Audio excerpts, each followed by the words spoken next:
نحمدہ ونصلی علی رسولہ الکریم، اما بعد، اعوذ باللہ من الشیطان الرجیم، بسم اللہ الرحمن الرحیم۔ سورۃ البروج کا ترجمہ پیش خدمت ہے۔ برجوں والے آسمان کی قسم، وعدہ کیے ہوئے دن کی قسم، حاضر ہونے والے اور حاضر کیے گئے کی قسم کہ خندقوں والے ہلاک کیے گئے۔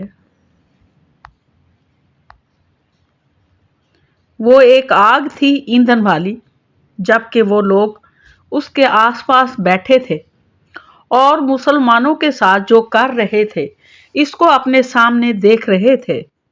یہ لوگ ان مسلمانوں کے کسی اور گناہ کا بدلہ نہیں لے رہے تھے سوائے اس کے کہ وہ اللہ غالب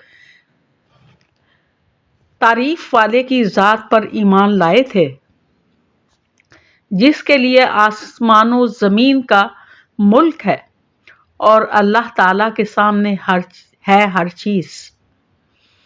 بے شک جن لوگوں نے مسلمان مردوں اور عورتوں کو ستایا پھر توبہ بھی نہ کی تو ان کے لیے جہنم کا عذاب ہے اور جلنے کا عذاب ہے۔ بے شک ایمان قبول کرنے والوں اور نیک کام کرنے والوں کے لیے وہ باغات ہیں جن کے نیچے نہریں بہہ رہی ہیں، یہی بڑی کامیابی ہے۔ یقیناً تیرے رب کی پکڑ بڑی سخت ہے، وہی پہلی مرتبہ پیدا کرتا ہے، وہی دوبارہ پیدا کرے گا، وہ بڑا بخشش کرنے والا اور بہت محبت کرنے والا ہے۔